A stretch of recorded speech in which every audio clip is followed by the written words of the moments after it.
ਦਰਸ਼ਕੋ ਤੁਸੀਂ ਦੇਖ ਰਹੇ ਹੋ ਪੰਜਾਬੀ ਪ੍ਰਚਾਰ ਟੀਵੀ ਤੇ ਮੈਂ ਤੁਹਾਡਾ ਪ੍ਰਾਹੁਣਚਾਰ ਮੀਆਂ ਆਸਫ ਅਲੀ।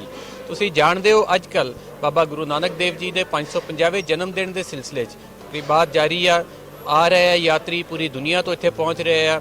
ਇੰਡੀਆ ਤੋਂ ਵੀ ਆ ਰਹੇ ਆ, ਦੁਨੀਆ ਦੇ ਦੂਜੇ ਮੁਲਕਾਂ ਤੋਂ ਵੀ ਆ ਰਹੇ ਆ ਤੇ ਇੱਥੇ ਕੁਝ ਯਾਤਰੀ ਜਿਹੜੇ ਇੰਡੀਆ ਤੋਂ ਆਏ ਆ ਉਹ ਮੇਰੇ ਨਾਲ ਮੌਜੂਦ ਆ। ਉਹਨਾਂ ਨਾਲ ਅਸੀਂ ਗੱਲਬਾਤ ਕਰਦੇ ਆ ਕਿ ਇੱਥੇ ਆਏ ਆ ਤੇ ਉਹਨਾਂ ਨੂੰ ਕਿਹਦਾ ਲੱਗ ਰਿਹਾ ਤੇ ਜਿਹੜਾ ਲਾਂਘਾ ਖੁੱਲਣ ਜਾ ਰਿਹਾ, ਕਰਤਾਰਪੁਰ ਕੋਰੀਡੋਰ ਖੁੱਲਣ ਜਾ ਰਿਹਾ, ਉਹਦੇ ਬਾਰੇ 'ਚ ਇਹਨਾਂ ਦੇ ਕੀ ਵਿਊਜ਼ ਆ। ਅੱਛਾ, ਸਾਡੀ ਖੁਸ਼ਕਿਸਮਤੀ ਹੈ ਕਿ ਸਾਡੇ ਨਾਲ ਅੱਜ ਪ੍ਰੋਫੈਸਰ ਵੀ ਇੱਕ ਮੌਜੂਦ ਆ ਜਿਹੜੇ ਇੰਡੀਆ ਅੰਬਾਲਾ ਤੋਂ ਆਏ ਆ, ਪ੍ਰੋਫੈਸਰ ਈਸ਼ਰ ਸਿੰਘ। ਇਹਨਾਂ ਦੇ ਨਾਲ ਅਸੀਂ ਗੱਲਬਾਤ ਕਰਦੇ ਹਾਂ ਕਿ ਆਪਣੇ ਵਿਚਾਰ ਸਾਡੇ ਨਾਲ ਸਾਂਝੇ ਕਰਨ। ਜੀ ਪ੍ਰੋਫੈਸਰ ਸਾਹਿਬ, ਐਸਾ ਹੈ ਜੀ, ਇੱਥੇ ਦੀ ਪਬਲਿਕ ਜਿਹੜੀ ਹੈ ਸਾਡੀ ਬਹੁਤ ਕੋਆਪਰੇਟਿੰਗ ਹੈ, ਬਹੁਤ ਹੀ ਮਤਲਬ ਉਹਨਾਂ ਨੇ ਸਾਨੂੰ ਪਿਆਰ ਦਿੱਤਾ ਹੈ। ਬਾਕੀ ਇਹ ਹੈ ਕਿ ਅਸੀਂ ਜਦ ਕੱਲ ਕਰਤਾਰਪੁਰ ਸਾਹਿਬ ਜਾ ਕੇ ਆਏ ਹਾਂ ਕੋਰੀਡੋਰ, ਇਹ ਜਿਹੜਾ ਉੱਥੇ ਦੀ ਜਿਹੜੀ ਕੰਸਟਰਕਸ਼ਨ ਕੀਤੀ ਹੈ ਨਾ, ਉੱਥੇ ਜਿਹੜਾ ਉਹਨੂੰ ਅਪਰਾਈਟ ਕੀਤਾ ਹੈ, ਇਹ ਮੇਰੇ ਖਿਆਲ ਦੁਨੀਆ 'ਚ ਇੱਕ ਕਲਾਸੀਕਲ ਚੀਜ਼ ਹੋਏਗੀ।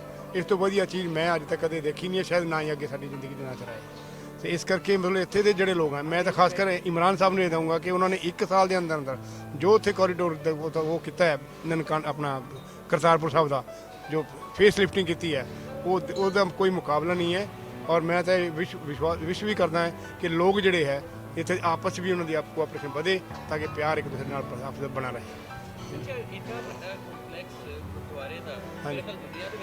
ਮੇਰੇ ਖਿਆਲ ਤਾਂ ਦੁਨੀਆ 'ਚ ਸਭ ਤੋਂ ਵੱਡਾ ਹੋਏਗਾ ਜੀ, ਔਰ ਸਭ ਤੋਂ ਵੱਡਾ ਹੋਏਗਾ। ਔਰ ਸਭ ਤੋਂ ਵਧੀਆ ਕੰਮ ਜਿਹੜਾ ਕੀਤਾ ਨਾ, ਉੱਥੇ ਤੁਸੀਂ ਜਾ ਕੇ ਤੁਹਾਨੂੰ ਇਹ ਨਹੀਂ ਲੱਗਦਾ ਕਿ ਅਸੀਂ ਪਾਕਿਸਤਾਨ 'ਚ, ਇਹ ਲੱਗਦਾ ਕਿ ਕਿਤੇ ਪਤਾ ਨਹੀਂ ਕਿ ਸਵਰਗ 'ਚ ਆ ਗਏ ਕਿਤੇ, ਐਸਾ ਲੱਗਦਾ ਹੈ। ਬਾਬੇ ਦੀ ਧਰਤੀ ਹੈ, ਉਹ ਰੰਗ ਜਿਹੜਾ ਹੈ ਹੁਣ ਆਇਆ 1947 ਤੋਂ ਬਾਅਦ ਜਦੋਂ ਇੰਡੀਆ ਆਪਸ 'ਚ ਅਸੀਂ ਦੋਨੋਂ ਅਲੱਗ ਹੋਏ ਹਾਂ ਪਾਕਿਸਤਾਨ, ਤੇ ਬਹੁਤ ਹੀ ਵਧੀਆ ਚੀਜ਼ ਬਣੀ ਹੈ। ਇਹਨੂੰ ਦੇਖ ਕੇ ਮਤਲਬ ਸਾਨੂੰ ਤਾਂ ਇੰਨਾ ਦਿਲ ਖੁਸ਼ ਹੋਇਆ ਕਿ ਦਿਲ ਕਰਦਾ ਕਿ ਇੱਥੇ ਰਹਿ ਜਾਈਏ ਪਰਮਾਨੈਂਟਲੀ, ਪਰ ਸਾਡੀ ਮਜਬੂਰੀ ਹੈ ਕਿਉਂਕਿ ਸਾਡਾ ਵੀਜ਼ਾ ਜਿਹੜਾ ਲਿਮਿਟਡ ਟਾਈਮ ਵਾਸਤੇ। ਹੁਣ ਤੇ ਤੁਸੀਂ ਫਿਰ ਆਉਂਦੇ ਜਾਂਦੇ ਰਹੋਗੇ, ਜਦੋਂ ਪਰਿਓਂ ਵੀ ਖੁੱਲ ਗਿਆ ਫਿਰ ਵੀਜ਼ਾ ਵੀ ਨਹੀਂ ਰਹੇਗਾ। ਬਿਲਕੁਲ ਆਵਾਂਗੇ ਜੀ, ਬਿਲਕੁਲ ਵੀ ਆਵਾਂਗੇ। ਸਾਨੂੰ ਅਗਰ ਪਾਕਿਸਤਾਨ ਗਵਰਨਮੈਂਟ ਵੀਜ਼ਾ ਦੇਗੀ ਤਾਂ ਅਸੀਂ ਜ਼ਰੂਰ ਪਹੁੰਚਾਂਗੇ। ਇਹ ਇਕੱਲੇ ਕੋਰੀਡੋਰ ਨਹੀਂ ਕਿ ਥਰੂ ਕੋਰੀਡੋਰ ਹੀ ਆ ਕੇ ਆਪਾਂ ਦਰਬਾਰ ਸਾਹਿਬ ਦੇ ਉੱਥੋਂ ਹੀ ਵਾਪਸ ਹੋ ਜਾਏ, ਨਹੀਂ। I will like to visit ਔਰ ਸਾਰੀ ਜਿਹੜੀ ਹੈ ਨਨਕਾਣਾ ਸਾਹਿਬ, ਪੰਜਾ ਸਾਹਿਬ, ਐਮਨਾਬਾਦ, ਇਹ ਸਾਰੇ ਇੱਥੇ ਆਪਣਾ ਲਾਹੌਰ, ਇੱਥੇ ਵੀ ਅਸੀਂ ਜਿਹੜਾ ਹੈ ਵਿਜ਼ਿਟ ਕਰਾਂਗੇ। ਇਹਦੇ ਇੱਕ ਗੱਲ ਦੱਸੋ ਤੁਸੀਂ ਕਿ ਇਹ ਜਿਹੜਾ ਕੋਰੀਡੋਰ ਵਾਲਾ ਵੀ ਕੰਮ ਹੋ ਰਿਹਾ ਤੇ ਜਿੱਦਾਂ ਪੰਜਾਬੀ ਜ਼ੁਬਾਨ ਦੀ ਸਾਂਝ ਆ, ਸੂਫੀਆਂ ਦੀ, ਗੁਰੂਆਂ ਦੀ, ਸੂਫੀ ਸ਼ਾਇਰਾਂ ਨੇ ਜਿੱਦਾਂ ਲਿਖਿਆ, ਬਾਬੇ ਫਰੀਦ ਦੀ, ਬਾਬੇ ਨਾਨਕ ਦੀ, ਇਹ ਕਿੱਦਾਂ ਪੂਰੀ ਦੁਨੀਆ ਨੂੰ ਕਿੱਦਾਂ ਪ੍ਰੇਮ ਮੁਹੱਬਤ ਵੱਧ ਸਕਦਾ ਇਹਦੇ ਜ਼ਰੀਏ?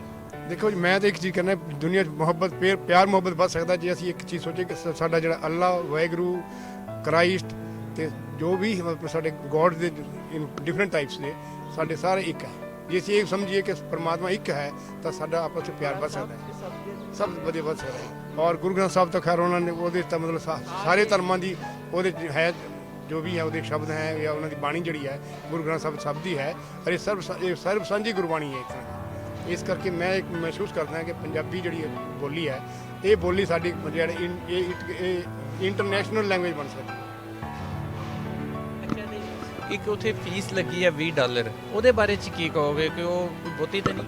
ਦੇਖੋ ਜੀ, ਮੈਂ ਇਹ ਕਹਿੰਦਾ ਕਿ $20 ਦੇਖੋ, $20 ਕੋਈ ਮੈਟਰ ਨਹੀਂ ਕਰਦੀ ਕਿਉਂਕਿ ਜਿਸ ਤਰ੍ਹਾਂ ਦਾ ਉਹ ਕੰਪਲੈਕਸ ਬਣਿਆ ਹੈ, ਟੇਕਿੰਗ ਇਨਟੂ ਕੰਸੀਡਰੇਸ਼ਨ ਕਿ ਪਾਕਿਸਤਾਨ ਜਿਹੜਾ ਸਾਡਾ ਛੋਟਾ ਭਰਾ ਹੈ, ਪਾਕਿਸਤਾਨ ਸਾਡਾ ਛੋਟਾ ਭਰਾ ਹੈ, ਤੇ ਉਸ ਵਾਸਤੇ ਜਿਹੜਾ ਹੈ $20 ਕੁਝ ਵੀ ਨਹੀਂ ਹੈ ਜੀ। ਕਿਉਂਕਿ ਅਸੀਂ ਈਵਨ ਇੰਡੀਆ 'ਚ ਵੀ ਕਿਤੇ ਜਾਈਏ ਜਾਂ ਈਵਨ ਪਾਕਿਸਤਾਨ 'ਚ ਵੀ ਕਿਤੇ ਹੋਰ ਜਗ੍ਹਾ ਜਾਈਏ, ਜਿਸ ਤਰ੍ਹਾਂ ਹੁਣ ਇੰਡੀਆ ਤਾਜ ਮਹਿਲ ਜਾਓ ਜਾਂ ਕੋਈ ਮੰਦਿਰਾਂ 'ਚ ਜਾਓ, ਉੱਥੇ ਵੀ ਫੀਸ ਲੱਗਦੀ ਹੈ ਤੇ ਇੱਥੇ ਲੱਗ ਜਾਏ ਤਾਂ ਕੋਈ ਫਰਕ ਨਹੀਂ ਪੈਂਦਾ।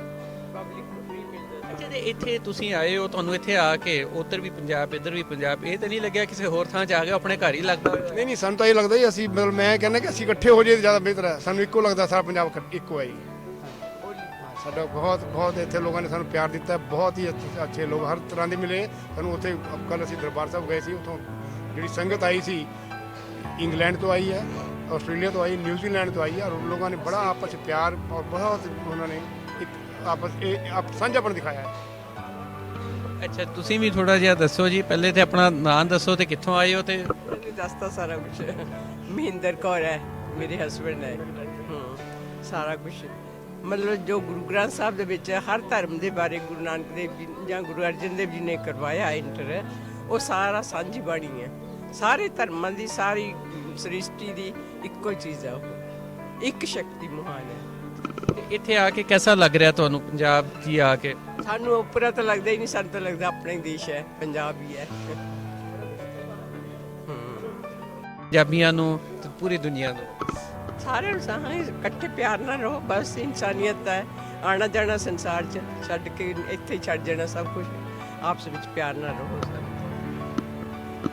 ਅੱਛਾ ਜੀ, ਇੱਥੇ ਇੱਕ ਹੋਰ ਬਜ਼ੁਰਗ ਵੀ ਸਾਡੇ ਨਾਲ ਬੈਠੇ, ਇਹਨਾਂ ਦੇ ਨਾਲ ਵੀ ਗੱਲ ਕਰਦੇ ਆ ਕਿ ਇਹ ਵੀ ਥੋੜਾ ਜਿਹਾ ਦੱਸਣ ਜੀ। ਅੱਛਾ, ਇਹ ਵੀ ਇੱਕ ਸਕੂਲ ਲੈਕਚਰਰ ਹੀ ਆ, ਰਿਟਾਇਰਡ। ਅੱਜ ਸਾਡਾ ਇਹ ਖੁਸ਼ਕਿਸਮਤੀ ਆ ਕਿ ਸਾਨੂੰ ਇੱਕ ਪ੍ਰੋਫੈਸਰ ਲੱਭੇ ਤੇ ਹੁਣ ਅਗਲੇ ਸਾਨੂੰ ਲੈਕਚਰਰ ਲੱਭ ਗਏ। ਇਹਨਾਂ ਦੇ ਨਾਲ ਵੀ ਗੱਲਬਾਤ ਕਰਦੇ ਜੀ। ਕੀ ਨਾਮ ਤੁਹਾਡਾ? ਹਰਦੇਵ ਸਿੰਘ। ਹਰਦੇਵ ਸਿੰਘ। ਦੇਖੋ ਜੀ, ਬੜੀ ਖੁਸ਼ੀ ਹੋਈ ਇੱਥੇ ਆ ਕੇ। 8 ਅਜੂਬੇ ਪਹਿਲਾਂ ਸੁਣੀਦੇ ਸੀ ਵੀ 8 ਅਜੂਬੇ ਨੇ ਦੁਨੀਆ 'ਚ, ਇੱਕ 9ਵਾਂ ਉਹਨਾਂ ਨੂੰ ਉੱਤੇ ਤਿਆਰ ਹੋ ਗਿਆ, ਕਰਤਾਰਪੁਰ ਸਾਹਿਬ। ਬਹੁਤ ਹੀ ਮਨ ਖੁਸ਼ ਹੋਇਆ ਦੇਖ ਕੇ ਵੀ ਇੱਥੇ ਦੀ ਸਰਕਾਰ ਨੇ, ਇਮਰਾਨ ਖਾਨ ਪ੍ਰਧਾਨ ਮੰਤਰੀ ਜੀ ਇੱਥੇ ਦੇ, ਉਹਨੇ ਇੰਨਾ ਵੱਡਾ ਕੰਮ ਕੀਤਾ ਹੈ, ਮਤਲਬ ਇਨੀਸ਼ੀਏਟਿਵ ਲਿਆ, ਇਹ ਦੁਨੀਆ 'ਚ ਇੱਕ ਮਿਸਾਲ ਪੈਦਾ ਕਰ ਦਿੱਤੀ। ਸਾਰੇ ਸਿੱਖ ਵਰਲਡ ਓਵਰ ਬਹੁਤ ਹੀ ਖੁਸ਼ੀ ਨੇ, ਬਹੁਤ ਮਤਲਬ ਕਿ ਆਨੰਦ ਲੈ ਰਹੇ ਨੇ, ਬਹੁਤ ਪ੍ਰਸੰਨ ਨੇ ਵੀ। ਹਾਂ, ਦੂਜੀ ਬਾਤ, ਲਾਹੌਰ ਸ਼ਹਿਰ ਜਿਹਨੂੰ ਅਸੀਂ ਕਿਹਾ ਕਰਦੇ ਸੀ ਵੀ ਲਾਹੌਰ ਜਿਹਨੇ ਦੇਖਿਆ ਉਹਨੂੰ ਕੁਛ ਨਹੀਂ ਦੇਖਿਆ, ਲਾਹੌਰ ਸ਼ਹਿਰ ਦੇਖ ਕੇ ਅਸੀਂ ਬਹੁਤ ਹੀ ਖੁਸ਼ ਹੋਏ ਹਾਂ। ਬਹੁਤ ਚੰਗਾ ਸ਼ਹਿਰ ਹੈ, ਬਹੁਤ ਵੱਡਾ ਹੈ, ਸਾਫ ਸੁਥਰਾ ਹੈ, ਬਹੁਤ ਵਧੀਆ, ਖੁਸ਼ ਹੋਏ ਹਾਂ ਬਸ। ਇੱਥੇ ਦੇ ਪੰਜਾਬੀ ਬੋਲੀ ਹੈ ਜਿਹੜੀ ਗੁਰੂਆਂ ਦੀ, ਸੂਫੀਆਂ ਦੀ, ਬਜ਼ੁਰਗਾਂ ਦੀ ਸਾਂਝੀ ਬੋਲੀ ਆ, ਇਹਦੇ ਰਾਹੀਂ ਤੁਸੀਂ ਕਿੱਦਾਂ ਦੇਖਦੇ ਹੋ ਕਿ ਪੂਰੀ ਦੁਨੀਆ ਦੇ ਵਿੱਚ ਜਿਹੜਾ ਅਮਨ, ਪਿਆਰ, ਮੁਹੱਬਤ ਵਧਾਉਣ ਲਈ ਪੰਜਾਬੀ ਬੋਲੀ ਕੀ ਕਿਰਦਾਰ ਅਦਾ ਕਰ ਸਕਦੀ? ਅਮਨ ਪਿਆਰ ਦੇ ਜਿਹੜੇ ਇਹ ਸਾਰੀ ਲੈਂਗੁਏਜ ਨਾ, ਜਿਹੜਾ ਗੁਰੂ ਗ੍ਰੰਥ ਸਾਹਿਬ ਹੈ ਉਹ ਸਾਰੀਆਂ ਭਾਸ਼ਾਵਾਂ 'ਚ ਵੈਸੇ ਹੋ ਗਿਆ ਹੁਣ, ਪਰ ਉਹਦਾ ਜਿਹੜਾ ਆਨੰਦ ਹੈ, ਸਹੀ ਆਨੰਦ ਉਸੇ ਨੂੰ ਆ ਸਕਦਾ ਜਿਹੜਾ ਪੰਜਾਬੀ ਜਾਣਦਾ। ਜਿਹੜਾ ਉਹਨੂੰ ਪੜ੍ਹ ਕੇ ਪੰਜਾਬੀ ਪੜ੍ਹੇਗਾ ਨਾ, ਉਹਨੂੰ ਪੜ੍ਹੇਗਾ, ਉਹਨੂੰ ਦੁਨੀਆ ਦਾ ਪਤਾ ਲੱਗ ਜਾਏਗਾ ਵੀ ਸੰਸਾਰ, ਪਰਮਾਤਮਾ ਕੀ ਚੀਜ਼ ਹੈ। ਸਾਰੇ ਰਾਹ ਲੱਭ ਜਾਣਗੇ। ਫਿਰ ਅਸੀਂ ਚਾਹੁੰਦੇ ਹਾਂ ਵੀ ਸਾਰੇ ਦੋਨੋਂ ਦੇਸ਼ ਆਪਸ ਵਿੱਚ ਸੰਬੰਧ ਠੀਕ ਹੋਣ, ਆਉਣਾ ਜਾਣਾ ਬਿਲਕੁਲ ਖੁੱਲ੍ਹਾ ਹੀ ਹੋ ਜਾਵੇ, ਕੋਈ ਬਾਰਡਰ ਰਹਿਣ ਹੀ ਨਾ। ਇਹ ਬੜੀਆਂ ਸੋਹਣੀਆਂ ਗੱਲਾਂ ਕੀਤੀਆਂ ਅੱਜ ਸਾਡੇ ਉਸਤਾਦਾਂ ਨੇ, ਪ੍ਰੋਫੈਸਰਾਂ ਨੇ।